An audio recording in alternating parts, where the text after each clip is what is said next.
Hello, everybody. Welcome to A Little Perspective. This is a host Pranav and Nikhil, and we have a very special guest among us. We have Prince. How are you doing today, Prince? I'm fantastic. It's great to be here with you guys, and wow, like this is awesome. Like I'm actually excited about what we're going to talk about today, and I'm excited to get to know you guys more as well. And so, yeah, this is awesome. We are as excited as you are. Honestly, every time we have a new guest, we get a new story. Yeah. We just enjoy talking to them. That's awesome, and I like what you guys are doing. Like this is a little perspective, right? Like it's awesome. Appreciate that. Yeah. So before we get on with our conversation, Prince, so just so everybody's on the same page, why don't you tell a little bit about yourself to get the ball rolling? Yeah, for sure. So I guess I am, my name is Prince, of course, and I am from Botswana. So, I guess my parents are Tanzanians, and so I was born into a Tanzanian family, but I was born in Botswana about 27 years ago, so 1997, right? And so humble family, right? And yeah, just the kind of family that values unity, the kind of family that understands that, hey, life is hard. So why should we make it hard as well on top of that, right? And then just giving, right? So that's one thing that I'm very grateful for is growing up, my parents taught me, the power of giving, right? And from where we came from, it was like, we have been given to get to where we are. I've been given to get to where I am today.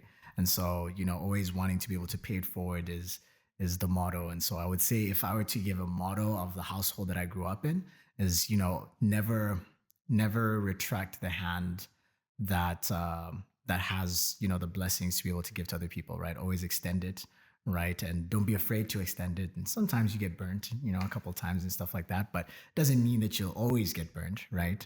And so it's worth getting burnt to continue to give because eventually when you do give somebody, it's going to transform somebody else's life, right? Just like it's transformed mine. So I would say that that's, a little bit there. And then studied in South Africa for about 2 years after high school.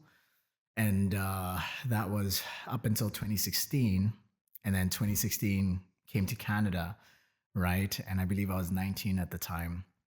It was interesting because I was in South Africa and then went out for my birthday one time, ended up getting stabbed. And then that was a situation where, in Canada? No, in South Africa. That's actually, insane. Yeah, it's actually quite wild.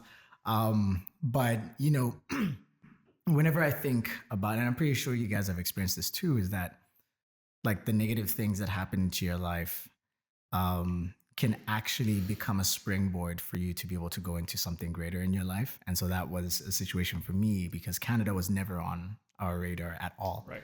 So we're like, okay, well, we have to take you, somewhere else where it's a little bit safer and, you're able to spread your wings and kind of, wider opportunities, right? It's the reason why, all of us are here too, right? And so, so I ended up coming here, went to the university for about 2 years, then transferred to, and I was studying computer science at the university, transferred to Saskatchewan Polytechnic, also due to, an unfortunate situation.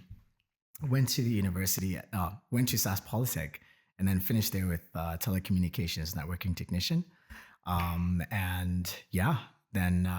the rest is history. Been working ever since, been growing, been looking and intentionally wanting to connect with amazing people like yourselves. Right. So that, that the whole iron sharpening iron kind of thing, right? And so it's been a pleasure just kind of living through life. It hasn't been easy, that's for sure. That's the honest truth. But I think getting around amazing people really gives a different perspective on the struggles in life and how life can actually evolve with intentionality, So I guess that's a little bit about myself. And I would say I'm the type of person who I understand that I don't know everything. I haven't been like, it takes me a bit longer to learn something than a lot of people. And so that's something that, I've had to come to terms with. And I'm like, okay, you know what? I just I can learn and grow. And the more I surround myself with other people, the more it rubs off on me, and the more I get to understand things in a different perspective, stuff like that, and kind of hacking my mind, right? And so, yeah, that's I guess that's a little bit about myself. But if you have any specific questions, I can definitely answer that too. For sure. I mean, Yeah. it's been an insane, wild ride for you from what the brief that you Yeah. told us about. So, if you don't mind me asking, you mentioned like the switch from university to SAS Polytech was Yeah. due to an unfortunate incident. Do you mind talking about that? Like, Yeah, for sure. I think, and I think this is probably, I haven't really talked about this much, only for a very, short crowd. But, I guess I can definitely talk about it now as well. Is, when you're younger, at least when I was younger, I can't really speak for other people, but when I was younger, it was application wasn't really something that I did, like really applying myself to things and all that kind of stuff, right? And so I was at the university, and I remember the first semester, the first semester I came, took 4 classes, failed 3 and passed 1. And that was like with a 50. And so I was like, oh, like this is intense, right? But it was interesting because throughout elementary and high school, um, it was a similar a similar journey. Sorry. It was a similar journey that, it was like I wasn't the top of the class, I wasn't the brightest. I there was 130 students in our class. Oh, wow. Yeah. And I was between 115 to 130 like every single time. And so it was one of those situations where like parent teachers, you guys had parent teachers like Yeah. Yeah, yeah. day, right? Yeah. That was a very interesting day, very stressful day too, because we would go to school, and then my cousins are there and all that kind of stuff, and they were like top 10 like all the time. And so it was always like, okay, well, I'm walking around with my like book, like my what do you call those, the Report card? report cards? Yeah, yeah. The report cards like kept close to the chest, because it's like, okay, I'm going to see this teacher. Okay, I have to go and see this teacher. Okay, I have to go and see this teacher next. It's like, oh, Prince, how are your grades? I was like, you did okay. It was like, it was better than last year, but still wasn't as good, right? And so yeah, that was just my entire life, kind of growing up and all that kind of stuff, except for the final in elementary school, when the pressure was like so high. For some reason I got A's. I was like, okay, that's absolutely great. And then high school, the final final exam, also got A's, to the point I was on the newspaper. I was like, okay, it's pretty cool. So I've also seen the favor that's been in my life as well throughout my journey. So I understand that. Right. And so coming here as well, similar situation at the university. After 2 years, I was hit with the probation letters. Like, okay, Right. you have the 2 options: either, take a year off from school or take probational classes, that sort of thing. So, of course, being an international student, it's like, well, if I take a year off from school, I'm probably going to have to leave. So it's like, that is complicated, right? At least in my situation, it was going to make things very, very complicated, to the point where I didn't really think I was going to be able to come back, right? So decided to take my chances, went into probation, and I met amazing people through that time as well. Some people that I'm still really close with today, right? And so I look at it from that perspective as like, okay, you know what, that was great. And then went through that, did all I could, and I felt like, okay, you know what, now we're focused, we're applying things and we're learning things. And I remember I was supposed to get a 60 in 2 classes. And I remember I got a 65 in one and a 52 in the other. And I was like, oh my gosh, like, so like, what does this mean? And I'm like, I'm so nervous. And I remember just applying for the next semester, attending my first class, and I get this email that said, sorry, Prince, you're going to have to, drop out of school, take that year off, because you didn't pass the probational classes, right?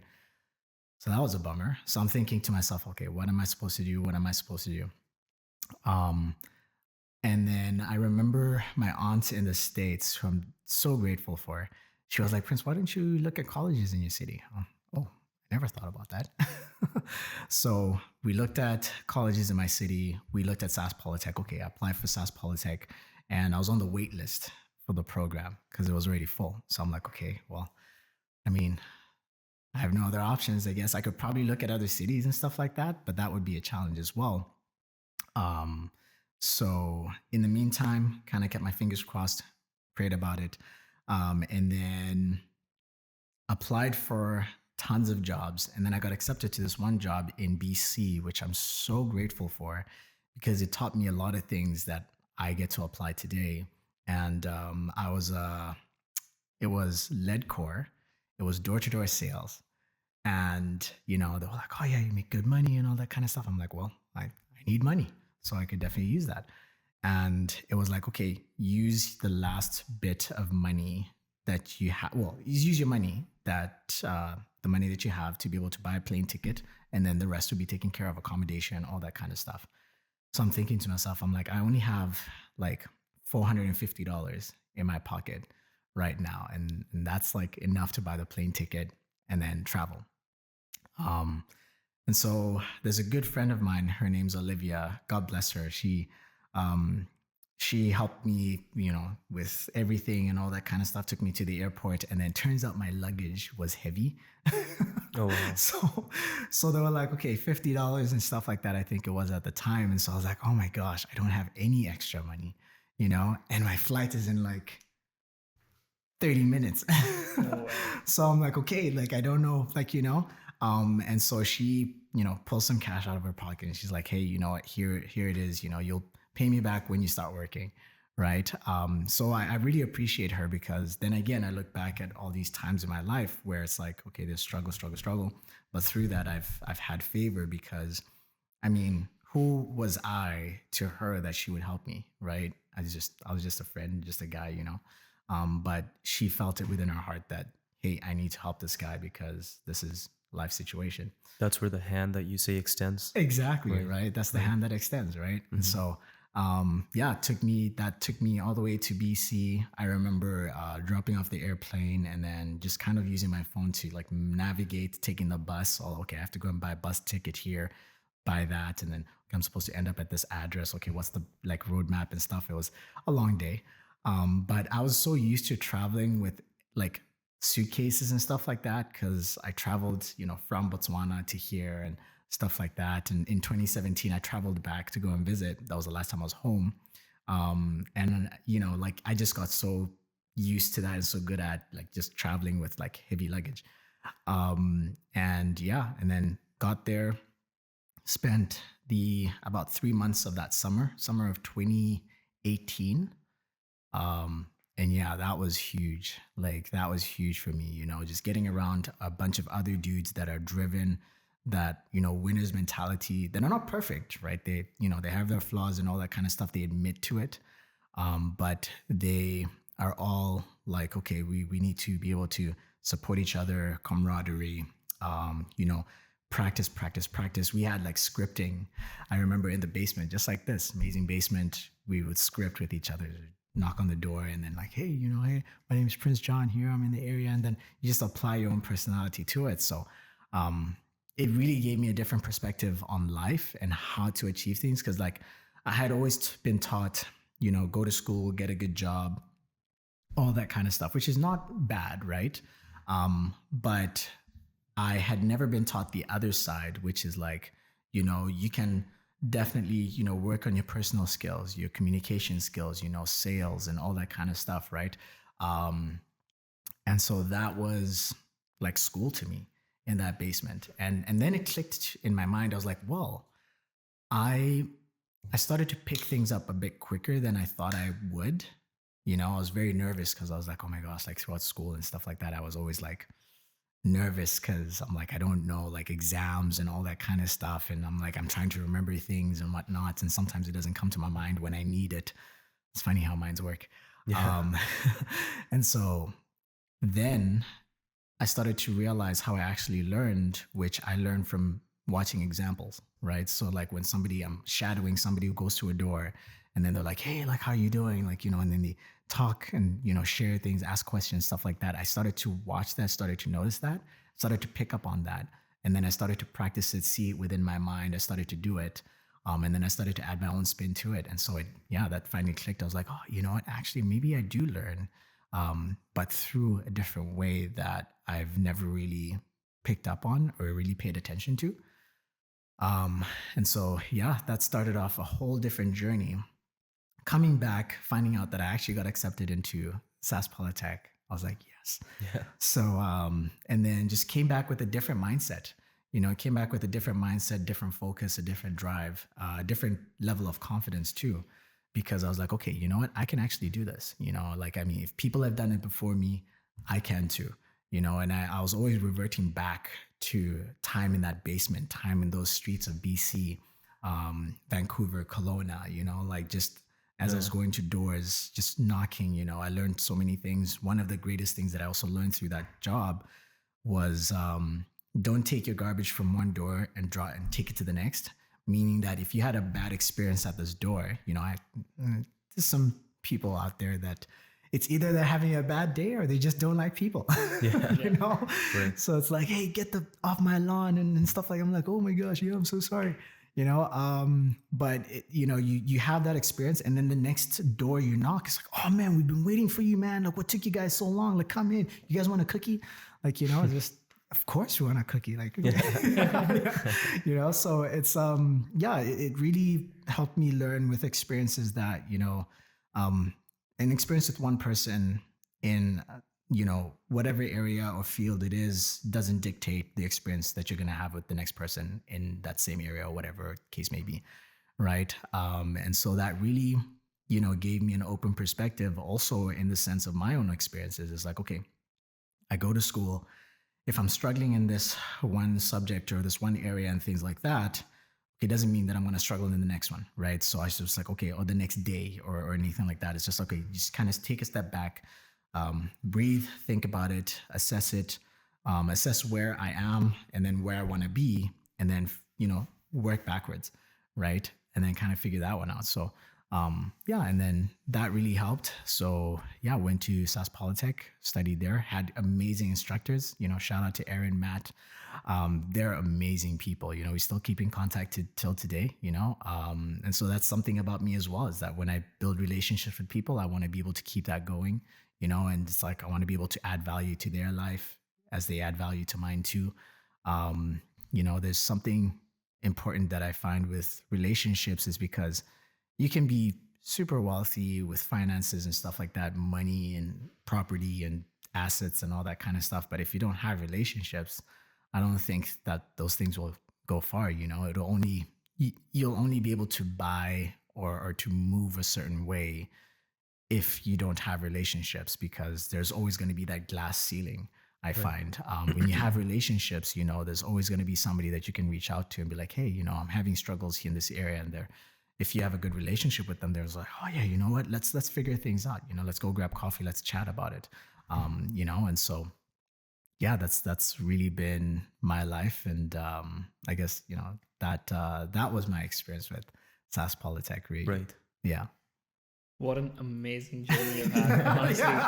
Like, everything you're telling me, I didn't have enough money and I went to BC, and then I had this amazing experience at BC doing door-to-door sales. Mm-hmm.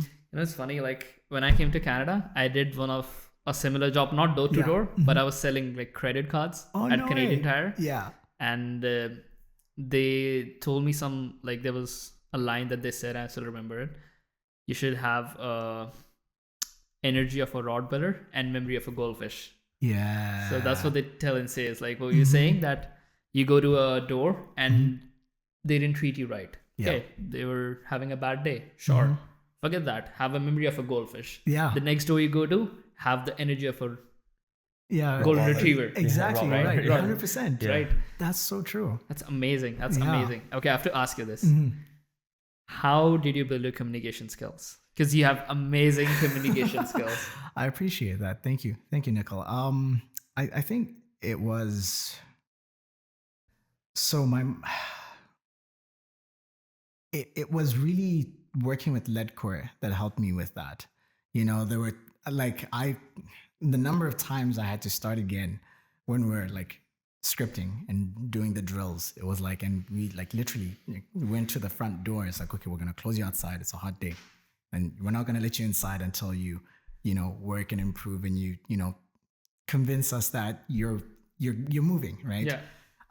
So it's definitely started from, you know,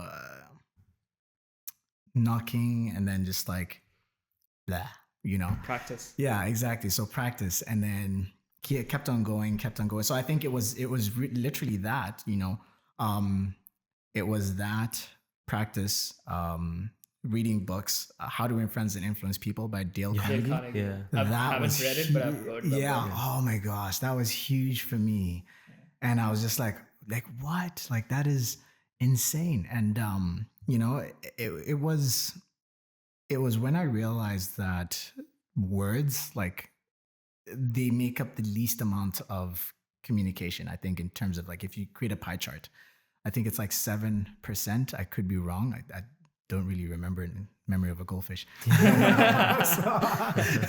But it's the least amount in terms of communication. I mean, you know, people read body language, tonality, things like that tend to communicate things better. You know, like you guys nodding your head right now. It's like the micro agreements. It's like, okay, like, you know, we're hearing you, you know, and so that makes me feel heard and, you know, understood. So it's like that on its own is communication, you know, and I would say that communicates more rather than somebody saying, oh, I understand, you know, oh, I hear you, or like, you know, oh yeah, I understand that. I feel like know? to a certain point that also sounds like sarcasm, just Yeah, for exactly. the sake of like saying that I agree with you. Yeah, right. Yeah, like you don't have to Exactly. say all those words after a certain time. Like you don't have to like tell me like yeah. Yeah. Like, you just be quiet. Just if you don't want to listen, just tell me that. Exactly. Right. And so I learned that. I definitely had to learn that, you know, because for me it was all words. Right. And I think, you know, tracing back through school, it was always, you know, me trying to reassure or me trying to like, you know, prove something and all that kind of stuff. So I had to like just talk. Right. And so there wasn't much of intentionality in terms of the kind of message that I wanted to send with that. So it's probably why I may have sounded a lot like sarcastic a lot of times and all that kind of stuff. But I'm like, no, but I'm being genuine. But, you know, they're not receiving that. So I would say, yeah, it's, you know, the practice and I think it's getting around a lot of people, you know, like getting around you guys. I'm also like, oh yeah, you know, like I get to learn. Like I remember when we met at Victoria's Tavern, Vic's Tavern. Tavern, yeah. Right. I always try to reflect on the conversations that I've had and stuff like that. And so, you know, it was even through that communicating with you guys, I was just like, oh yeah, like, you know, these guys are great communicators. I want to be able to learn how to do that as well and stuff like that. And I think for me, it's, you know, kind of sticking around that kind of, you know, rubs off on me. Like if I'm watching a British TV show, you know, it'll be easy for me to be able to just kind of like switch into, you know, that kind of accent and stuff like that, because it kind of picks up on, like I pick up on that. So when I hang around people that are good communicators, you know, the tonality, the pauses, you know, the steps, the affirmations, things like that, I kind of pick up on that too. And, you know, I'm just like, oh, like, and then I notice, okay, these people have made these people like, because that's the desired outcome I want. I just don't know how to do that. And so when I get around people that are doing that, I'm like, can you teach me, you know? Or I kind of just kind of lurk around, just like an oddball. I'm just like, hey, like, Prince, what are you doing here? I'm just, you know, just Observing. yeah, you know, yeah. Right. Exactly, right? Just observing, right? Yeah. And so, yeah, so yeah, I would say that's basically it. It was reading, practice, and hanging around with good communicators that kind of taught me what good communication looked like.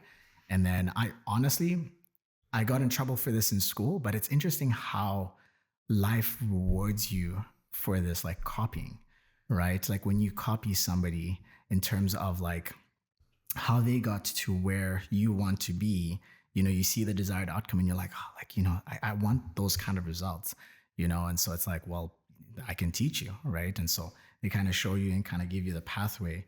I kind of liken it to a minefield. So it's like if you see somebody who's gone through the minefield and ended up on the other side, sure, maybe they've blown off a couple toes and stuff like that and whatnot, but they're on the other side. And so you're like, hey, how did you get there?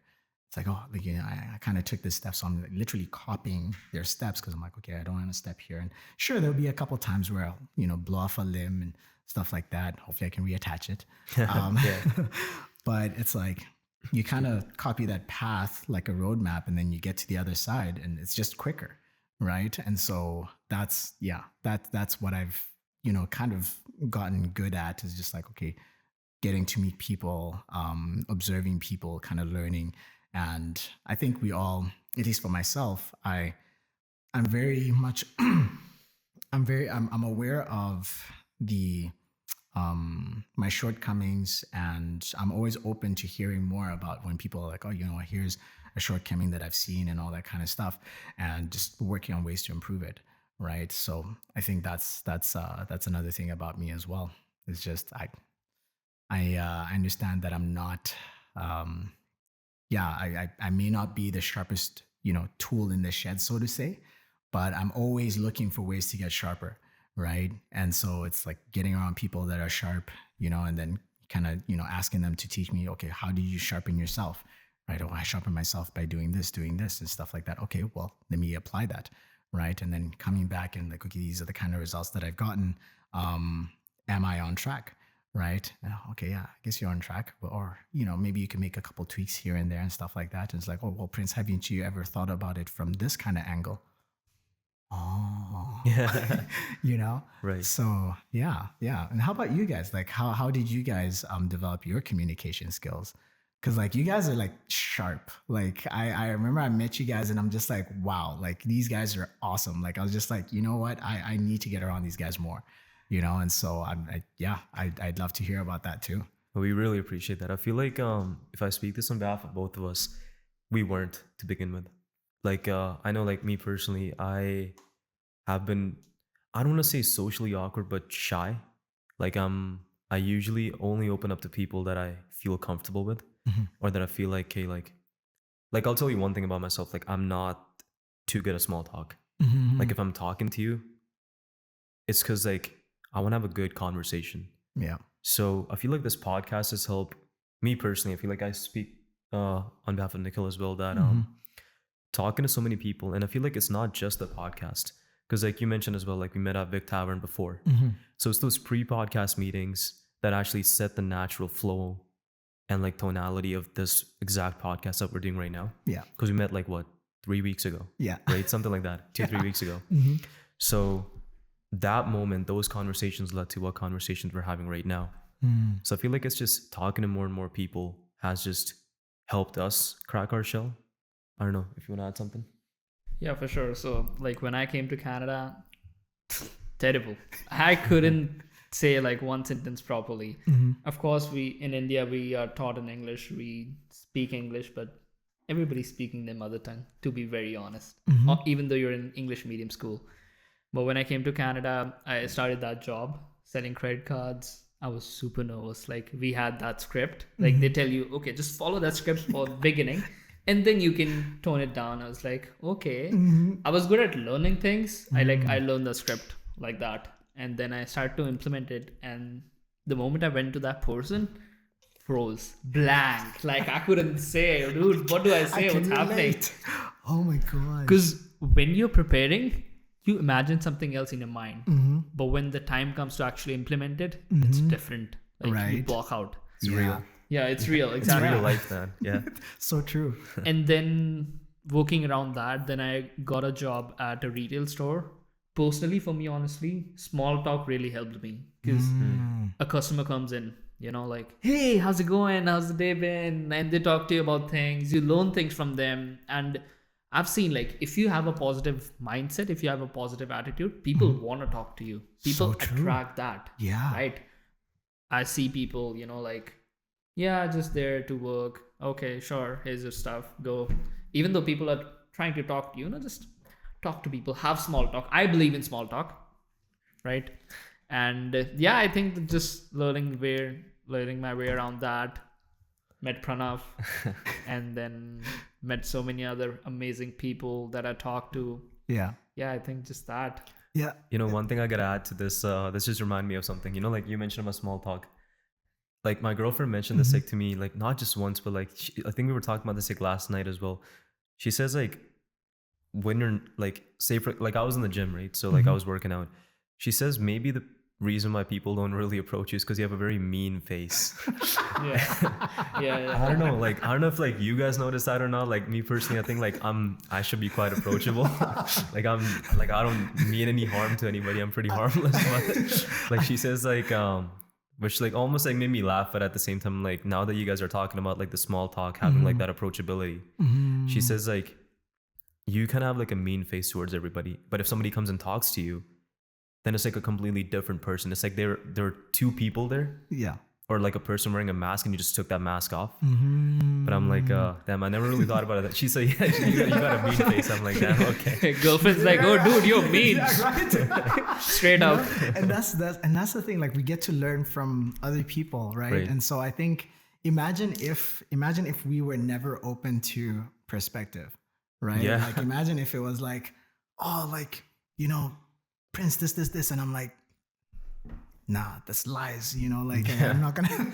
It's just like how limiting is that? Like, you know, like just thinking that we are, you perfect. know, perfect, right? We know everything. Yeah, right. We know everything. It's like, oh, like I'm not gonna. And you know, I've definitely met people like that. I've been that myself, you know, from different seasons, right? And so, definitely been humbled, right, for sure. And so I think, you know, it's the experiences, you know, I can definitely relate to that as well. Like, you know, there's the sweat. Like I remember just, you know, like I also worked in retail as well. And there were so many times I'm supposed to talk to somebody and I'm just like, just sweating bullets. Like my shirt is so soaked. Like in high school, I used to wear a sweater even when it's like 30 plus because my shirt is like so wet and I'm so embarrassed. And I'm like, I can't like, you know, rock a wet shirt. Like, Prince, did you just come from the swimming pool? No, why? You know? Right. So I think, you know, it's I've definitely been there as well, where it's like the small talk, you get to talk to people, you get to learn what people talk about, right? Because, you know, like today, kind of moving around, you see green shirts, right? Small talk is, oh, like, is it the Riders playing today? Yeah, absolutely. You know, and you know, they're winning. They've won every game. It's up and, you know, and so we just hope that the streak continues going. And so it's like those little things. I only learned to talk about that because I learned that, you know, Saskatchewan Roughriders are like the pride and joy of Saskatchewan, which is pretty interesting because you talk to people about other football teams in other provinces and there's no culture like Saskatchewan culture for their football team. Like really? It's so different. You know, like and so here it's like, you know, it's like the entire province celebrates the team. Right. Whereas in other provinces, like I've heard in BC, they're like, oh yeah, you know, if there's nothing to do, absolutely nothing, oh, we'll go to a football game. Wow. You know, so it's pretty interesting. So I definitely learned that through small talk and things like that with people around. And so here's a question for you two. Yeah. And I'm pretty sure that you guys have been asked this question before, so it's probably going to be redundant for your followers. But I think it's such an interesting story, and I only heard a snippet of it at VIX. But how did you two meet? And what's the story behind that? And how did you guys then decide, you know what, we want to be able to lock arms and become brothers and, you know, pursue journeys in life together? Because, you know, you meet people and you can kind of tell like, okay, these guys are like very close. These guys are like similar mindset, focused, you know, driven, and they, you know, they complement each other and things like that. And when you get to know the story, it's always amazing. In my opinion, my perspective, my experience, it's always been amazing. And so how did you two meet? I'm very curious. Well, you know what? It's not redundant. Trust me. Like every time I love talking about the story, and every time we have a different way of telling it. Oh, nice. Right? I'll just say like before he goes off, I feel like it's like God's blessing. So you take it away. Yeah. That's awesome. Yeah. So we met in 2019 in an economics class through a friend. Okay. Tushar. Yeah. Really blessed for him. Really blessed. So we met him through that guy, and we were in economics. Then we found out that we were from the same city in India. Okay. So, like same city. Hey, Yeah. you're from there. And what city is that? Delhi. Delhi. Yeah. Okay. So Nice. that's the capital. So we're like, hey, you're from Delhi. Nice. Because there's not a lot of people here Okay. that are from Delhi. So we were in economics class. COVID hit. Yeah. And everything was online. And then we were like, dude, we gotta cheat together in the class. Right. So we had that. I still got 2 more semesters. I don't want to get awesome. probation. What was that website that we used to cheat? Chegg. Yeah. Oh my We used Oh, Chegg. Chegg is godsend, man. Right. Oh Exactly. my gosh. So we were cheating together. Yeah. Profs are That's gonna how be it listening. started. Cat's out of the Anyways, bag. yeah. But yeah, anyways, we were in the same field, so we took more classes together. Mm-hmm. We weren't friends, I would say, but just, like, hey, I know this guy. Fast Same friends, I would class. say. Okay. Fast friends, I would say. I remember exactly one day, Pranav invited me to his house, and we were studying for mathematics because we were caught cheating, basically. Yeah, we got a 0 in that midterm, man. I can relate. We got a 0, and that was a 25% exam. I can relate. Yeah. Right? So Pranav invited me to his house that, hey, let's study together for the final, and it's fucking nail it. Yeah, exactly. And we were studying, and that's when I actually opened up to him, and I was like, you know what, man, I'm doing this university, I'm studying all this, but there's more to life. Like, I don't want to be bound to these grades, right? Sure, we can study all day, we can score 100%. Yeah. And we actually did score 100% in the final, yeah, just by so the way. everybody knows. By the way, just for clarity's sake, we got a 70. I think a 75 in that class. Yeah. Oh, And that was sick. the 25 that we lost. So if you do the math, it was 100 in the end, right? That's true. Yeah, because the first midterm we aced. Yeah. Oh, that's so cool. That's actually pretty sick. And honestly, like, I'm so blessed that Pranav was there, because if we had studied alone, I don't think I would have scored like 75. Yeah. I think that's when, I don't know, I can say for you, but that's when I realized that if 2 people come together to work towards a common goal, they can score 100%. Yeah. And it's not just about grades, it's about anything in life. 100%. So that's when we realized, you know what, we have a similar mindset, and let's start something. Let's do something. We both have always had that entrepreneurial itch. I don't know if I said the word right, but yeah. And yeah. So we always had that itch, you know what, let's do something in life, man. There's so much that we can do. The whole world's yours. So true. Right. So we actually started doing a theater play together. Okay. No acting experience. Yeah. I And where would was say. that? Like the theater play? So we had a common friend. Her name's Aisha, and she's a Okay. great director. She's an amazing director. That's awesome. Her father used to write TV shows Oh, no. back way. in Pakistan. Oh, wow. So she has that artistic Mm-hmm. experience. But anyways, so she has her own theater company, and she knew me. She's like, hey, Nikhil, I'm doing this play, and you were interested in, acting, so you want to hop on? I was like, sure. And I also have a buddy of mine who would love to. I asked Pranav, and he never says to good opportunities, never says no to good opportunities. So he's like, Nice. for sure, man, I'll do it with you. Let's do it. I was like he mentioned to her, like I didn't know Aisha, right? So like Yeah. I had to get to know her 1st. He used her, so I had like I had my safety net, basically. That's Exactly. awesome. Yeah. Yeah. So then definitely a balance. Right. Exactly. Then we started doing the theater play. We had these practices. And one thing that Aisha taught us is, she said, you don't have to be a good actor to be a good actor. You just have to be hardworking. Show up on time, show up for the plays, practice, learn what I tell you, and just do that. And Aisha realized, I don't know if you noticed, but when we were doing the play, the script started off in a different way. Okay. But then she saw that, okay, these guys have a very good chemistry, right? These guys are very good I friends. don't know. Yeah. So she changed the script Oh. quite in that, Wow. that, let's put on this friendship element to this theater play. She added that scene, remember when I'm crying and you're Yeah, telling yeah. me that stuff. So she changed the script, I was like, That's okay, that's awesome. pretty cool. Wow. So yeah, just that. And side by side, we realized, we love talking to people. During the theater times, when we were coming back, Pranav used to drive me. I didn't have a car back then. Yeah. Still don't. But so when he Shout used out to to drive, friends with cars. Hell yeah. Yeah. So when we used to drive back and we used to have these conversations about life, Yeah. you know, how different people have different perspective on different things and how you can learn something from everybody. Everybody is like a walking book, Yeah. right? So we thought, you know what, there's freaking 8 billion people out there.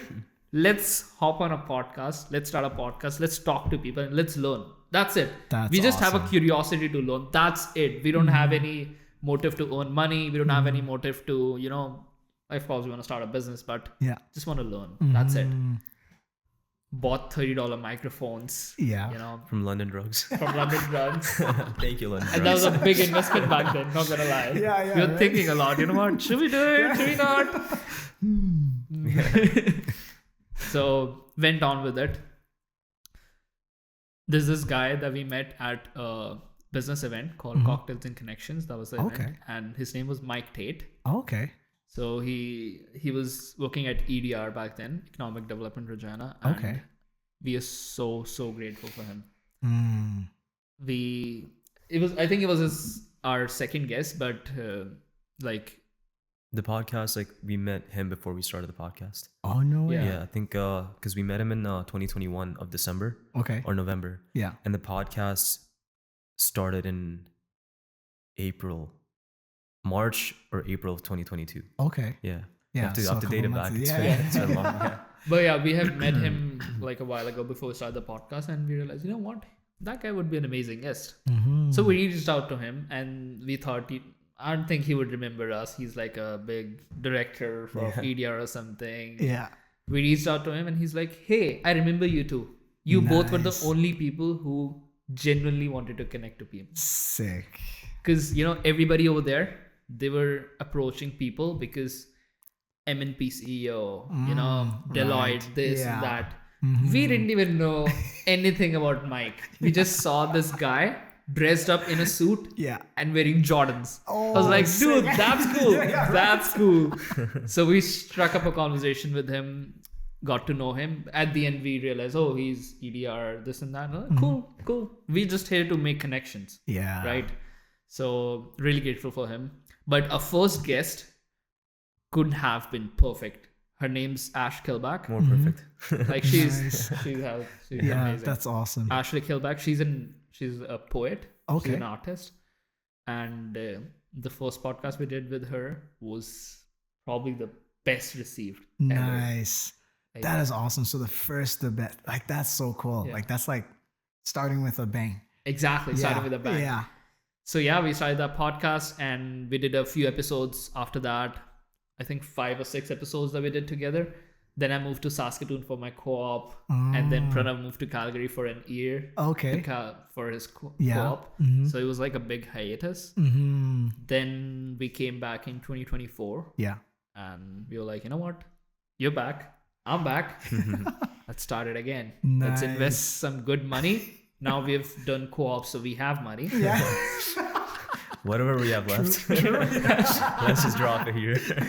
Yeah, exactly. So bought a humble setup, Yeah. and here we are, reached out to amazing people like yourself, Wow. and living in the present moment now. That's amazing. I love that story. Like that's so cool. And it's kind of like, and I love stories too, because you can kind of see, like you can follow it. Like a and then- timeline. yeah, you know, Yeah. and then you're like, oh yeah, this happened because I could see that decision there. Right. You know, and it's like dots yeah, connect. exactly. The dots connect, and then it's like yeah, it's so cool. That's amazing. Like, and so the fact that you guys and like what you said, Mike, right? Yeah. You said Mike said that you two were, you know, the only two people that, you know, felt very genuine to want to connect with people. Isn't that interesting how, like, it's interesting because you go out there and it's interesting because I remember I was talking to one of my coaches and he was like, yeah, you know, women will tell like, oh, it doesn't feel right and stuff. And us men were just like, oh, like, I guess it makes sense and stuff. But then when we do it, it bites us in the ass and we're like, and she's like, well, you know, I didn't feel Like, and so there's that feeling, right? And so it's like when we also get in touch with like, like when you sense that, okay, this person is genuine, and when we grasp that understanding, it's like, well, as long as I can go out there and be genuine, people are gonna feel that, right? Sure, we'll have some misses here and there and stuff like that. We're like, I don't know why that person thought I was trying to do this, but that wasn't my intention, right? But then you'll definitely meet people that are like, yeah, no worries, that's okay, that's totally fine. I remember like one of the houses back when I was doing door to door, a woman came out, and we had these vests, these what you call them, like the street vests, where like your Safety. yeah, safety vests, yeah. Reflectors, There we go. yeah. Exactly. Yeah. So reflector safety vests, and so we're like, okay, gotta wear these when you go to people's houses, because number one, you look like a construction worker, right? And so if you're standing outside their house, somebody's bound to come out and, hey, what's happening? What's going on here? Oh, hey, yeah, actually, I'm glad you asked. So, and then number two is that, you actually look like somebody they wouldn't want to harm physically. Because if you're just some random dude who's on their lawn, it's like, what are you doing here? Buddy, like, hey, I'm going to go back in my house, and by the time I come out, you better be gone, right? Yeah. So definitely had that. But she came out, I'm going through my spiel, script. And there are bits and pieces that I hadn't remembered. So I'm just trying to throw things in there and stuff like that. Just, personality, whatever. And she just like starts cussing, and she's like, yeah, you gotta get out. And and so I'm like, oh, you know what, man, I'm so sorry. So her husband comes. And so she walks off back inside. Her husband comes out and he's like, hey, sorry, stuff like that. Like, what are you doing here? Tell him about the project that we're working on. We needed a signature from the guy to make sure that, hey, we can get a fiber connection to the house, stuff like that. So he signed on it. And so I went to the side of the house to kind of paint the thing. And so she comes out. And she's like, hey, I'm so sorry about that. I thought you were somebody else. I thought you were here for something else and stuff like that. I just want to be able to apologize. And so, just from there, and I remember having this moment, I was like, it was such a good moment to just spin it on her and just like make sure she feels what I felt. But I was like, you know what? She won't remember what I say, but she'll remember how I made her feel in this moment. Right. And so, so I just, hey, you know what? I totally get it, and I've had worse. So don't feel too bad. It's just, it is what it is. And so, have a great day. But, like what you were saying, it's just like, even when I met you guys, like I just felt that genuine, like, hey man, like, how's it going? How are you doing? Stuff like that. And then just getting into conversations. I too have a hard time having like small talk, but a lot of times I do have it just for the sake of trying to like connect with, the next person. Cause sometimes they're just small talk people, right? They have lots of stuff on their mind. They don't want to talk. So I'm just like, okay, I guess I have to, apply the small talk, just kind of ask them, oh, so how's the weather? Oh, it's good. How's your day going? Oh, it's well. Any great plans for today? Oh yeah, I've got some. Cool. Yeah. So but it's that feeling, right? And so I like the fact that that to me is just an example of two guys that are genuine, that put their best foot forward. And guys, people need more guys like you guys in their lives, because there's so many people out there that are, and sure, life can be overwhelming for sure. But I feel like even though life is overwhelming, I personally, I don't think it's an excuse for one to therefore be like, oh, you know what, then I'm just going to go through life and just, screw everybody else and stuff like that. Like, I'm just going to go out there and get what I want. It doesn't matter what other people want, Oh, this person is bleeding on the side of the road. Oh, forget them. Like, just going to go on. It's, it's just, life has more meaning. Like what you had said earlier, like you don't want to be defined by just your grades and, the things that you do in school and all that kind of stuff. Like life is so much more than just that. And I feel like when we get to move in life as genuine people, people won't always get us from where we're coming from. People will have their own preconceived notions on people that, may have even looked like us, right? And they're like, oh, you know what? Didn't have a good experience. And hey, I understand that, but I'm not that person, right? Right. I'm a very different person. It's like you may have a bad experience with a plumber, but doesn't mean the next plumber is going to be bad, right? Right. Still help you solve your shit, literally. So, That's funny. so yeah, so it's like, yeah, so that's kind of my reflection on that too. And I love the fact that you guys connected as well, because I can tell that through this podcast what you guys are doing is something amazing, because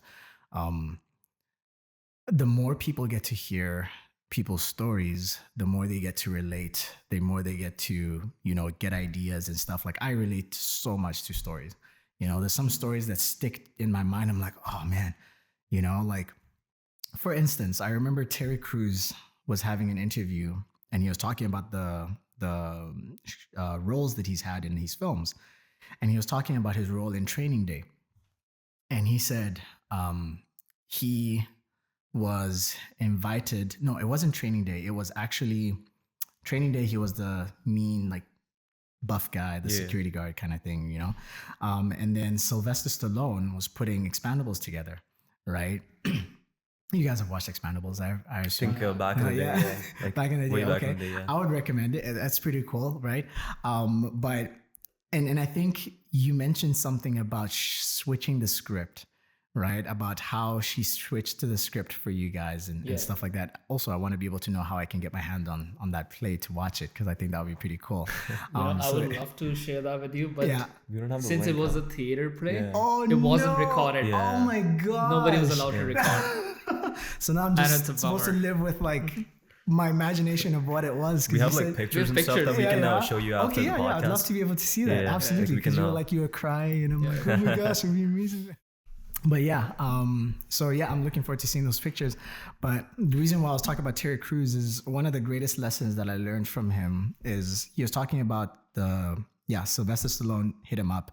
He's like, hey, put these movies together. I was like, oh, okay. Yeah. And he was super excited. And so when he got to the set, he didn't feel like he was being utilized well, right? And he was like, and started to affect his attitude, started to have a bad attitude, stuff like that. And then he said one day he was at home and he read this quote by somebody, and it said, there is no way to happiness. Happiness is the way. And that shifted his perspective. Went to the next day to set. He's like, hey guys, how you doing? Can I help here? Pick up this box here. Where'd you want to move it? Stuff like that. And Sly noticed that, right? And since he noticed that, he actually rewrote the script to have him be the savior of the day when they were in that tunnel scene. Oh, wow. Yeah. So like he said he went to the cinema and it's being played, and like it was the scene that like dudes jumped up in excitement, like, yeah, and he was just, that forever changed his whole entire perspective. And I was like, wow, like that's actually pretty cool. So, sometimes I'm having like a horrible day, but, it's just going around, just trying to keep the smile up, trying to, just like, hey man, like, this is good. Like, how you doing? And trying to get to know people and stuff. And you guys seem like those kind of guys too. And I'm only able to do what I've done because I've met people that have made the decision and chosen to do it too. And so that's why I'm grateful for, the way you two guys are and the things that you guys do, because stuff like that has affected me in such a major way that it's transformative to my life. And I can only imagine how much you guys help other people transform their lives through you guys just living it. Living your own, right? And living your own true to who you guys are, right? Because it doesn't seem like you guys are, being nice, compassionate, and trusting and all that kind of stuff just out of a ploy, Right. But yeah, it adds like tons of value. Tons of value. You say that, but like we never really thought of it from like that huge perspective that we're changing lives. Like our goal, like in the end, was like, even if one person relates to our story, I feel like our job is done. Like I don't personally think like I'm at that level where I'm like, yeah, I feel like I'm transforming people. Like I don't know if I'm being humble or I'm just basically stating like the fact that I'm not at that level yet, but you saying that means a lot to us, both of us. And yeah, but I feel like that's the point of life now. It's I agree. short. Yeah, it's so And- short. right? Yep.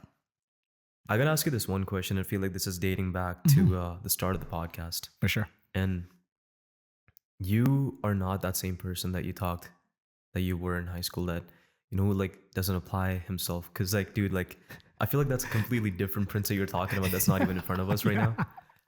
Tell me this. What was the shifting point? Like, you got that job. Was it adversity? Like, I would love for you to like talk more about that. Cause you always had that in you, this application base. Like when you were under pressure in elementary school, you got the A's. Yeah. In high school, you got the A's. Why did that Prince not come out during university, and why did that come out during the field job? Yeah. Like, what was the point?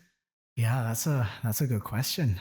And I to be honest with you, I've been trying to figure that one out as well.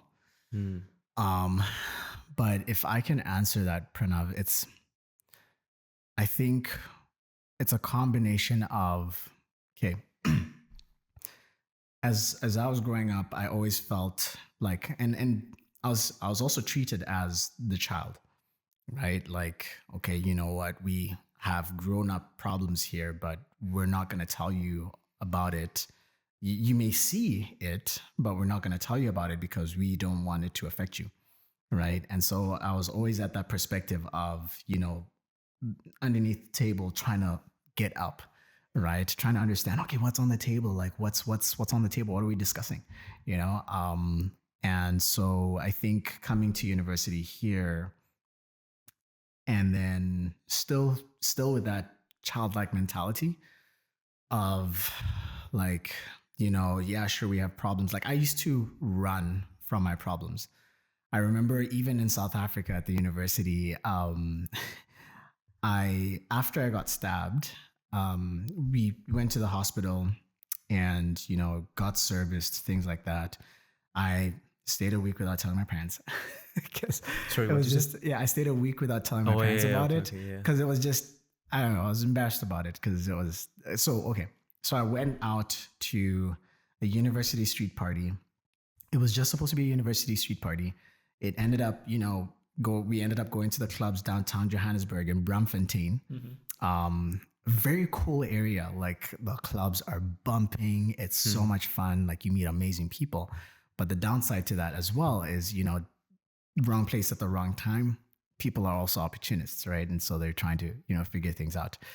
And so I had found myself in a situation where I was being, you know, jumped by 3 dudes. And I chased this one guy down the road and he was trying to climb a wall where, having had, you know, my mom hears this, she'll hear this for the first time. Oh, wow.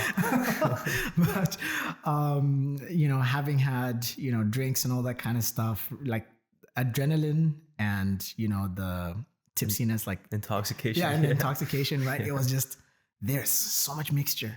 But I'm like pumping, like I'm running. And so I'm pulling this guy and I'm thinking I'm pulling as hard as I can, right?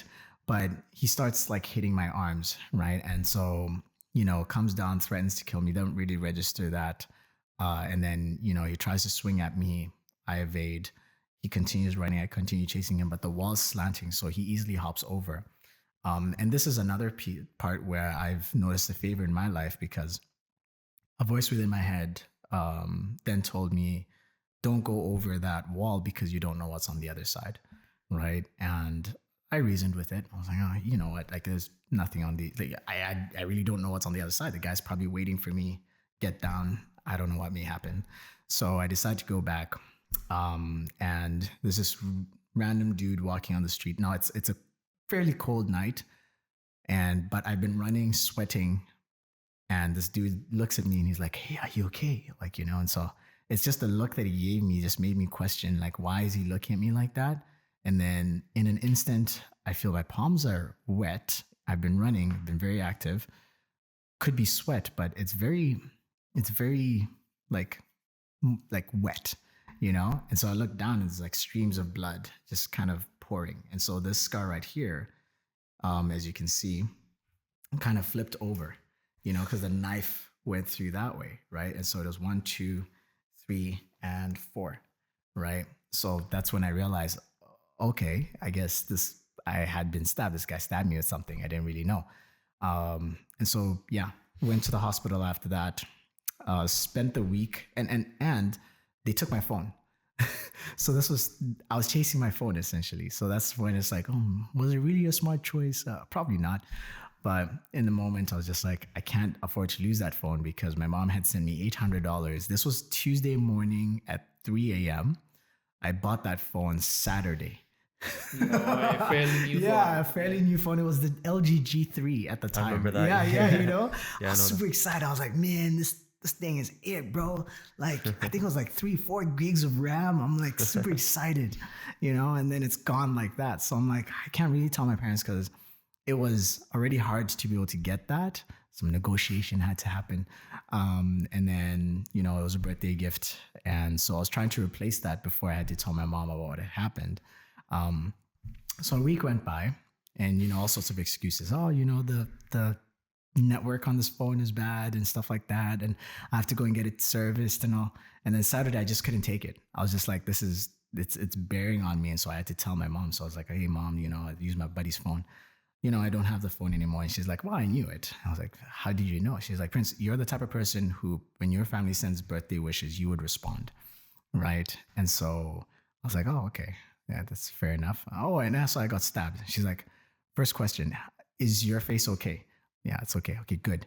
And so she's like, she's a nurse. So she was like, okay, do your exams the next week, as I had exams the next week. And so that's why it was so hard on me, because I was like, I have my exams. I need the support, but I'm also in pain, in shame. And so, I just need to call my mom. So following week, do the exams. And then right after the exams, packed up and I was heading home. Right. And so I headed home. And I never went back to school back in South Africa. That was the last that they saw me. So I did those exams. And so when we were going through the whole application of Canada, so I had to go to Pretoria, where the embassy is, where I'm supposed to go and get my visa. Oh yeah, my dad's like, let's pass by the university to get your grades whilst we're at it. I refused. I fought because to me it was like out of sight, out of mind, right? Yeah, so I didn't. I didn't want to know. I cried in that car, like it was insane. So that was how I approached a lot of things in my life, like negative things. It's just I didn't want Escape. to. Yeah, I wanted to escape from it. I didn't want to confront it, none at all. Coming to Ledcore door-to-door sales, I had to confront a lot of things.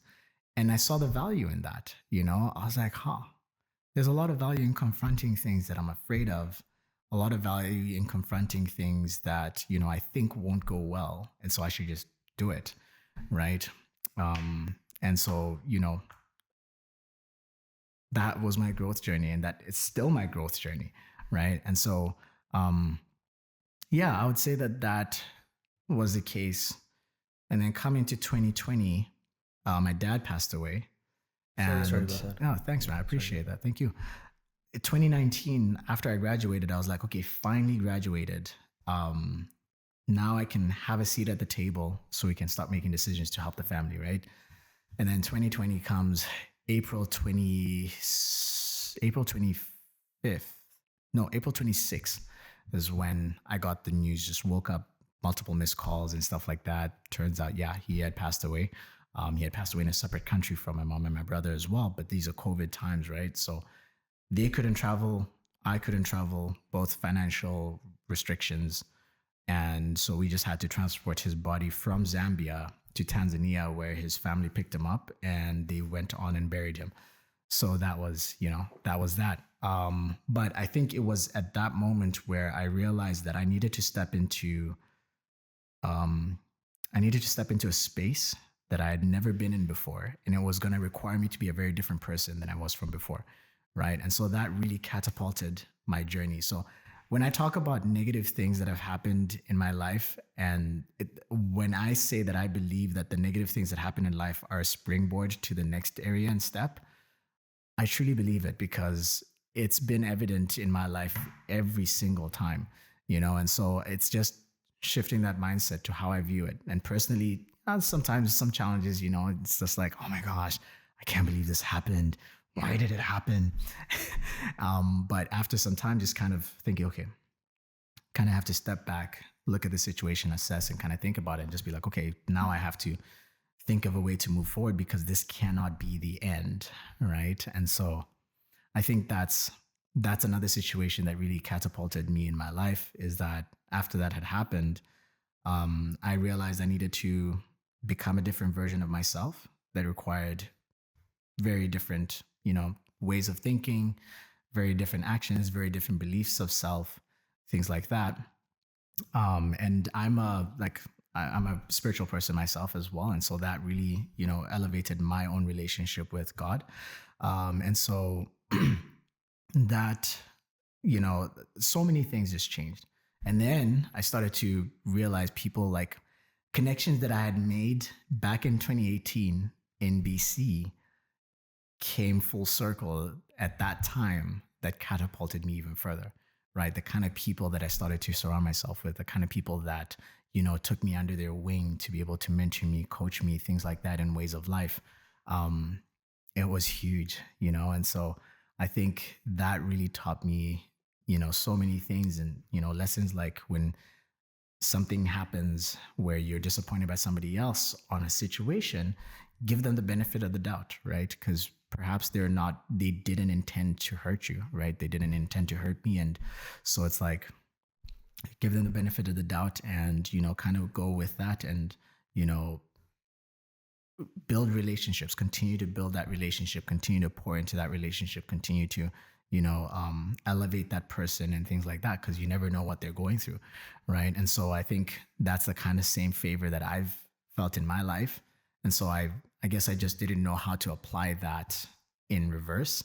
And so being surrounded by people that helped me kind of do that too, that was huge. So I guess that really answered, you know, that's the answer to that question, is that through those times, you know, the experiences, the people, yeah, it really catapulted me to who I am today, and it's still taking me further because I still have so much to grow through, still have so much to learn as well. So Right. yeah, And just wanted to say like sorry about your dad. yeah, thanks. And so the Prince from 2020 and the Prince in 2024, what has changed? Who are we talking to right now? Because you say like you've completely transformed yourself and there was an essential need to it. Yeah, What's changed so far? I'll say what's changed is my vision, my association, the way I dream, what I think is possible, what I think is worth it, what I think is important. You know, it really moved from trying to get what I want to doing my best to help other people get what they want. Therefore, I get what I want in return. You know, not to say that I scratch, you know, like I scratch their back, they scratch mine, because there's nothing that guarantees that they will scratch my back, you know, but in the sense that I'm like, you know what, I'm just going to go out there and add as much value to people as much as I can. And then I will receive blessings because I have gone out there and just been the best version of myself to help other people, because I believe in, um, I believe in living a life of a go-giver. You know, there's this one book called A Go-Giver, which is by Bob Berg and John David Mann. And that book really talks about, like, it talks about a powerful business idea essentially, but it talks about the 5 stratospheric laws of success, you know, and so those, you know, out of those laws, there's the law of authenticity, you know, and that, you know, requires you to be able to go out there, add as much value, being authentic yourself, right? But it also really focuses on adding value to people's lives and investing in yourself to become a person of value so that you can add value. Because if you don't fill your own cup, how else are you supposed to fill somebody else's, right? And so I think that's the difference, is that persons like Prince from 2020 did not know about this area of life that, when you say there's so much more to life, that's what comes to mind for me, is that, yeah, there is so much more to life. There's so much more to life than, pursuing, you know, like the surface level stuff, I will say, where people can see, oh yeah, they have, big house, big car, um, all that kind of stuff, but they don't see the inner workings, the desires, the way your heart aches when somebody else is in pain, So I think those, and then also the way,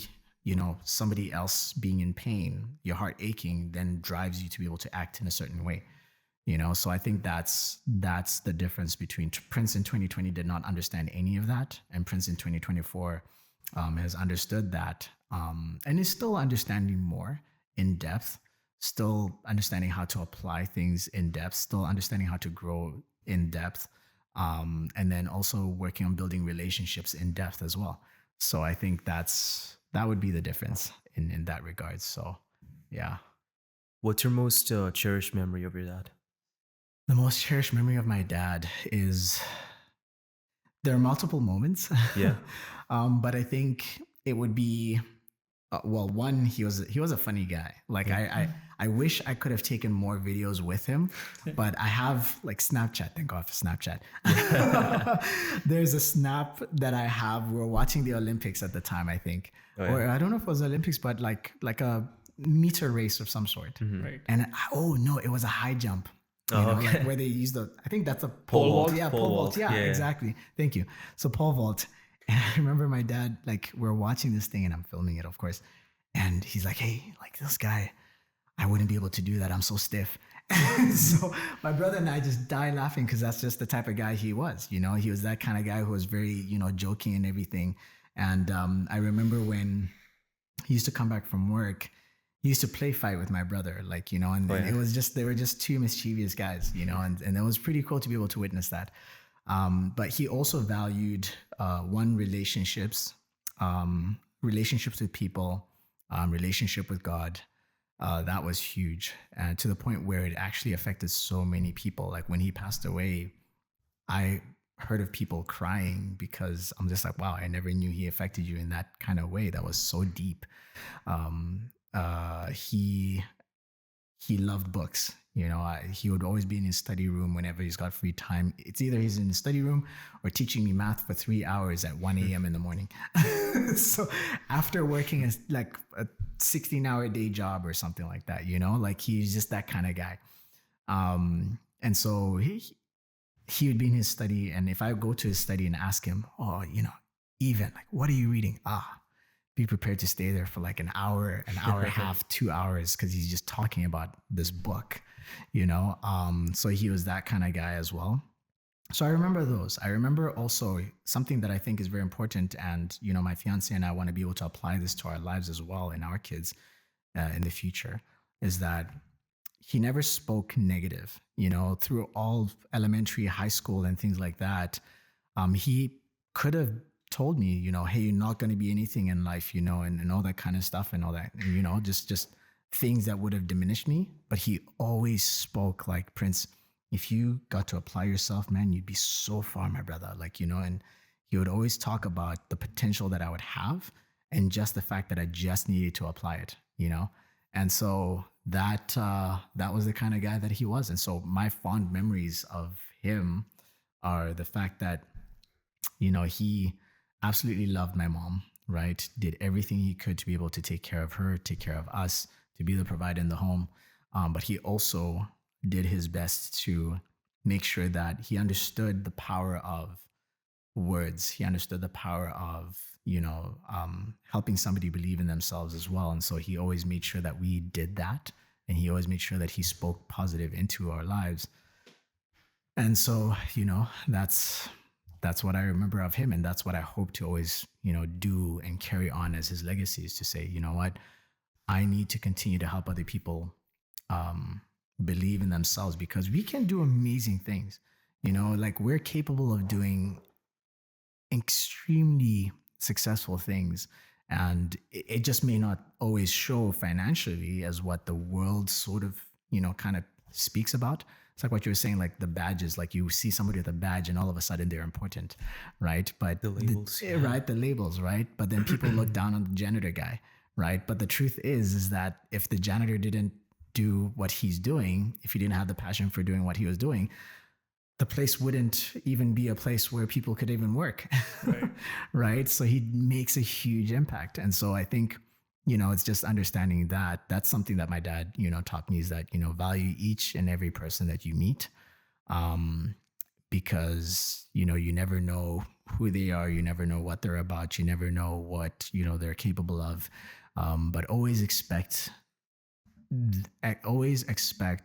that they are meant to do something great, and then move in that regard. So I would say that that's something that I I really learned from him, and I cherish truly to my heart. When somebody's like, oh man, I can't do this, I'm like, no, you can do this, man. You can do this. So Shake 'em up. exactly, Yeah, you got it, man. Exactly. So it's I guess that's just that, right? The limitations are all self-imposed in the end. 100%. So one thing I would say that like, I don't know how it was. You said that financially you had this or that, but I think your dad was a wealthy man. Yeah. And thank you. Doesn't mean it has to be money. Yeah. Like the amount of lives he impacted at the time of his death. I'm really sorry about that. But thanks, at the time of his death, like there's so many people who showed up. Those were the lives that he impacted. Yeah. That's wealth. Yep. That is wealth. People talk about, oh, it's better to cry in a Ferrari than a Honda. That's bullshit. You're a billionaire, whatever you are. Like, if there's nobody around you to share that with, Yep. did you actually live your life? Yeah, that's so if true. you kept everything to yourself, exactly what you say, just give the hand out. If you kept the hand to yourself, that's not life. Yeah, that's so true. That's so true. Because in the end, you're a slave of something, no? It's so true. Yeah. And 100%. like your story about your dad having that positive impact and like speaking in a way that's building you up, even if you're down on the ground, reminds me of like the story, you probably know this, of Thomas Edison. Oh, yeah. So he basically was not a bright student, right? And he gets like a letter, or like the teacher comes to his house and he has a chat with his mom. Yeah. And he says like, hey, we can't keep him in our school because he's just not deserving to be here. Like he is the dumbest kid here. There's no reason for him to like even study in school. Yeah. So Thomas has a chat with his mom, like, what was the conversation about?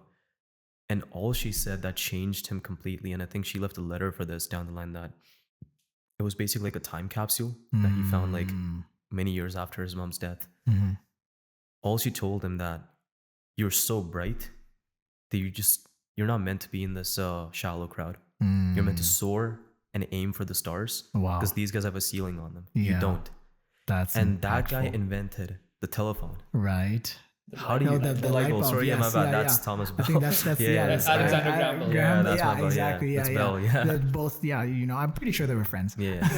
But no, like the light bulb. Yeah. Yeah. So And like, the best part about it is that he's not even like college graduate. Right. According to today's standards, he's uneducated. Right. Exactly. That's so true. I don't even know if he had his GDE or GED. Is it? GED, yeah. I don't think he did. Yeah, no, I don't think so. But he was a genius. Yeah. That's what matters. There's this guy we both follow. His name is Naval Ravikant. Okay. I think And, I've heard of him actually. Yeah. yeah. He was one of our guests on Joe Rogan's podcast. Okay.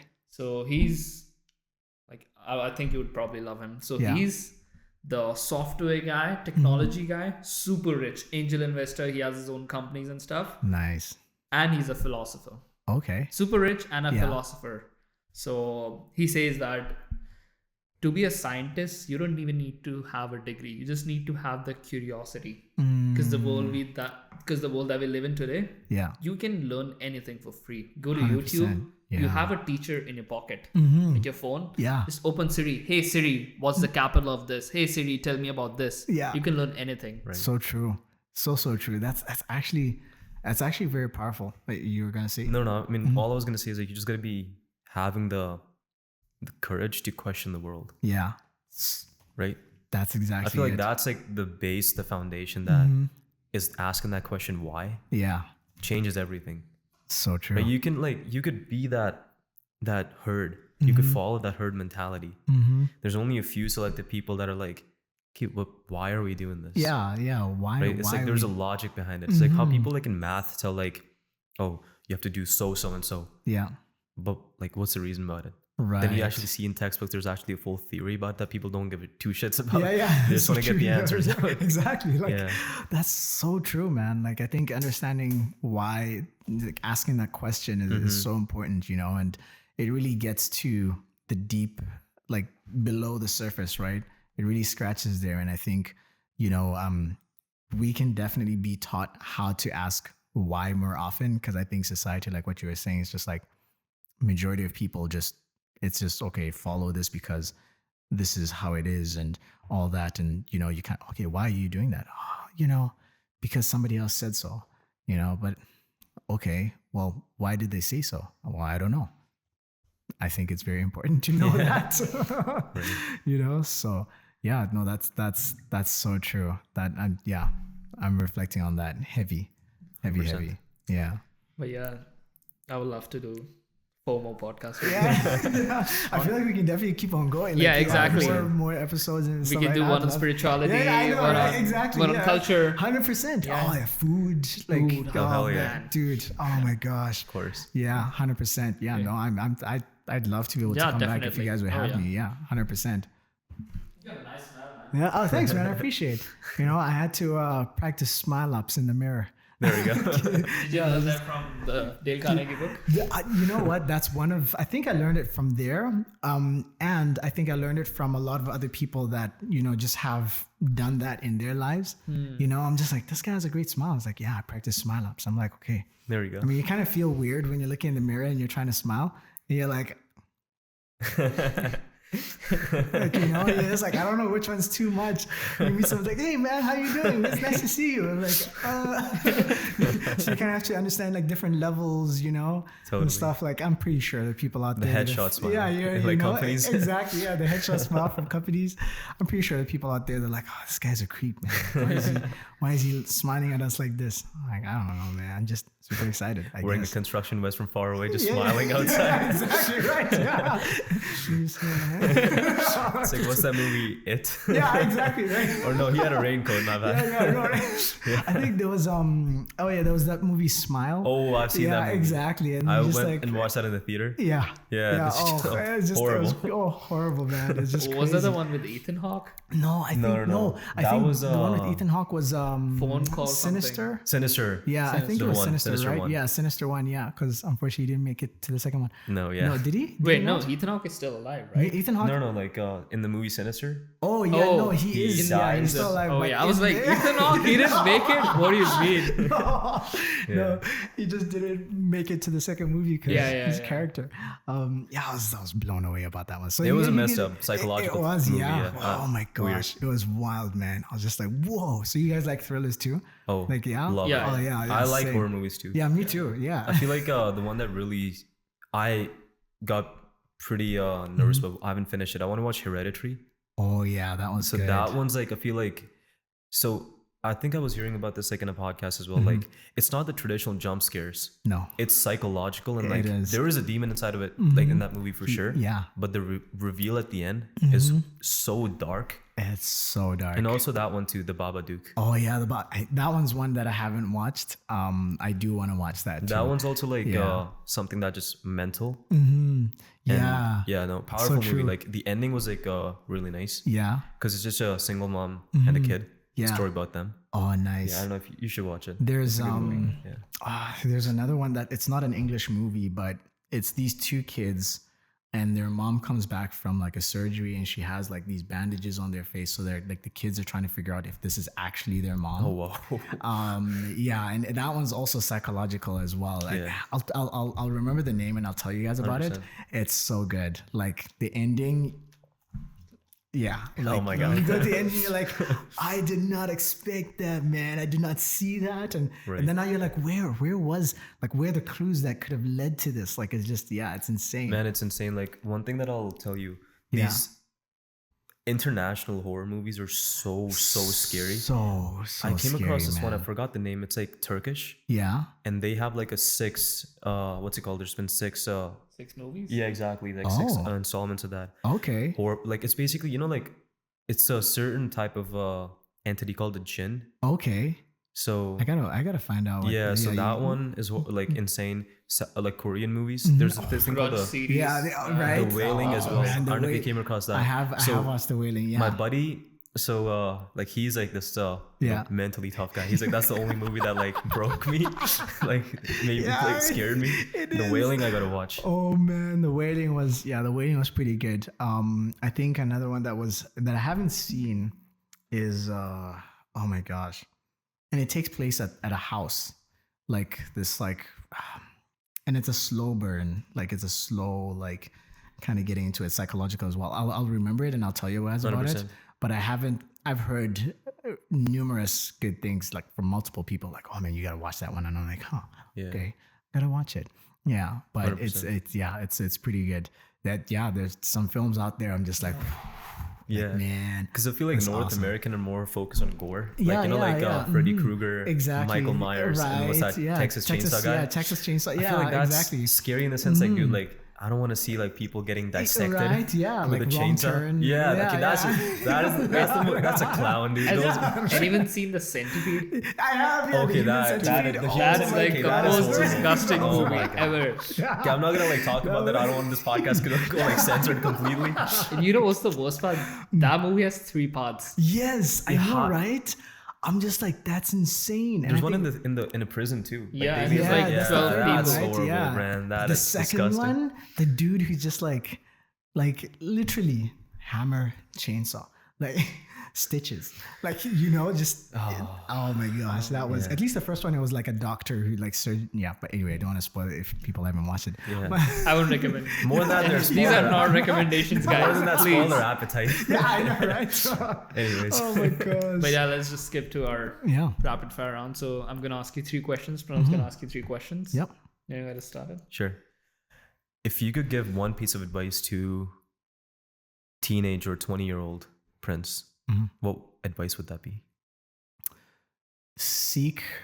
Seek a mentor in your life that has the results that you want out of life, and ask them for help. Awesome. What's one thing you're most grateful for right now? One thing that I'm most grateful for right now is my association, the people that I get to surround myself with, the people that I get to connect with. I think that adds so much value to me because I've gotten where I am today because of the people around me. Like there's nothing, like I'm not putting myself down. I'm just saying it as it is. I'm not special, Yeah. like I get to rub shoulders with a lot of people that, add value to my life that I get to just compile within myself. And yeah, that's something that I'm very grateful for. Yeah. If you could tell your dad one thing today, what would that be? We will be okay. The rest of us will be okay. Like we will actually achieve the things that he wanted us to achieve, that his lineage will actually get to live a better life than what he did, which is exactly what he wanted. And I think that's what I would tell him. Yeah. What's one thing you didn't used to value, but now you really, really do? That's a good question. I would say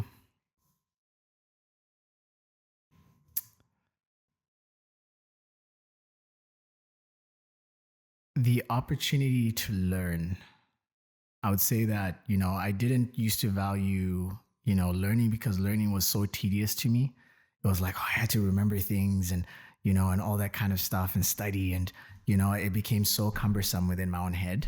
But now I'm like, you know what? I get to reframe how I learn things, and I'm very grateful for the opportunities to learn because I'm learning right now. Right. And so, before I didn't value asking people questions to be able to learn. I didn't value being a student. I always thought good communication was me talking about myself rather than asking people about themselves and getting to learn their stories, about what they're all about. Um, and then now I do, and I value that as well. It's like about that switch, right? Like Yeah. instead of like, oh, I have to learn, it's like I get to Yeah, learn. I get to learn. Exactly, right? Yeah. So that's that. Yeah, that's actually that's the switch. Yeah. Right. So if you could have a conversation with one person on this earth, if you could go back in time, or if you could talk to a person right now, anybody, dead or alive, who would that be, and what would you want to talk about? John C. Maxwell. And I would like to thank him for the kind of impact he had on my father. My father talked a lot about John C. Maxwell. Like, it's almost as if John C. Maxwell was his friend, which, Yeah. if you know John C. Maxwell, it's like, Is he hey, like an author? he's an author. He's, in my opinion, he's one of the greatest leadership teachers in the world. And you know, if you get to listen to him, which I would highly recommend, he's always like, hey, I'm John C. Maxwell and I'm your friend, you know. wow. And that's how you know, that's him, you know. And he teaches from his, you know, downfalls, his experience. Like, he talks about getting a return on failure. Like, that was actually his something he taught 2 years ago, if I'm not wrong. Yeah, and that was like whoa, like that is insane. So I remember my dad used to talk about John C. Maxwell, and I was like, it's John C. Maxwell. Yeah, John C. Maxwell. Who's this guy? But now I'm like, man, I cannot wait to meet him, because I do believe I will meet him. I pray that I do. You know, but yeah, I would love to be able to meet him, have a conversation with him, and just thank him for, you know, that kind of impact that he had on my dad, and the kind of impact he has on me, and the kind of impact he'll have on my kids. Right. So yeah, that would be who I would love to be able to talk to. If you could make one rule that everybody on this earth had to follow, what would that be? One rule.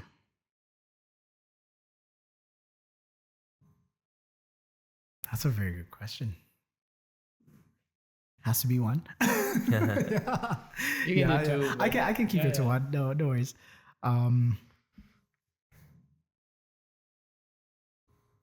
I would say, you know, if I were to create one rule that everybody would follow on this earth, I think that would be love your neighbor.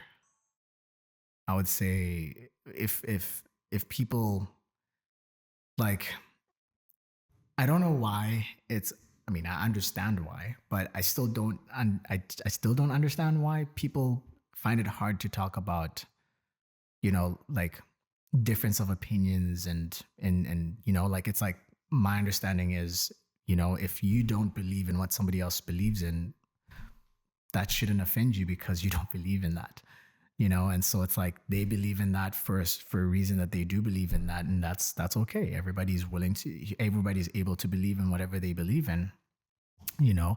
Now, if somebody's asking questions, you can help them with that. You can help, you know, lead them to finding an answer to their questions. But if people have the answers, you know, just, yeah, love on them. Just, you know, hey, you know, I don't believe in the same thing you believe in, but that's okay. You know, like, that it helps you, it gets you to where you want to go. It adds value to you and helps you add value to other people as well.